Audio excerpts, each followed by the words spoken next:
नमस्कार मित्रांनो. आयुष्यात काहीतरी करायचंय, पण काय करायचंय हेच माहित नाही. तर मित्रांनो, आयुष्यामध्ये काय करायचंय हे ठरवण्यात वेळ वाया घालवू नका, नाहीतर वेळ ठरवेल तुम्ही काय करायचं. त्यामुळं आपण आयुष्य जगताना एक छोटं विशिष्ट स्वरूपाचं ध्येय आपलं बाळगणं गरजेचं आहे.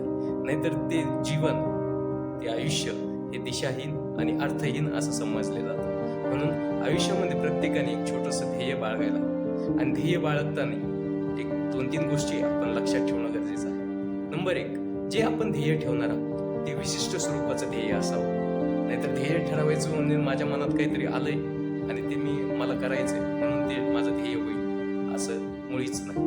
त्यामुळं ध्येय हे विशिष्ट स्वरूपाचं असावं. जसं की तुम्ही एखाद्या गावी जाता, तर तुम्हाला गावी जाण्यासाठी तुम्हाला त्या गावाचं नाव माहीत असतं. त्यामुळं ते विशिष्ट स्वरूपाचं जर नाव तुम्हाला माहीत नसलं तर तुम्ही त्या गावी पोहोचणार नाही, किंवा कोणत्या गावी जायचं हे तुम्हाला माहीत होणार नाही. त्यामुळं एक विशिष्ट स्वरूपाचं ध्येय तुमचं असावं. त्यानंतर ते ध्येय तुम्हाला जे प्राप्त करायचंय ते मोजमाप करण्यायोग्य असावं.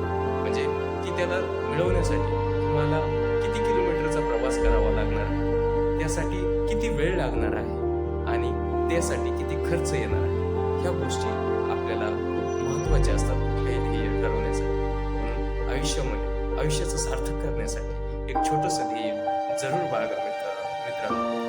प्रयत्न करा, यश मिळो ना मिळो, अनुभव नक्की येईल आणि अनुभव हीच यशाची सुरुवात असते. नक्कीच तुम्हाला ध्येय मिळेल आणि ते ध्येय प्राप्त करण्यासाठी आत्मविश्वास आहे. असंच माझ्या व्हिडिओ करा, फॉलो करा, सबस्क्राईब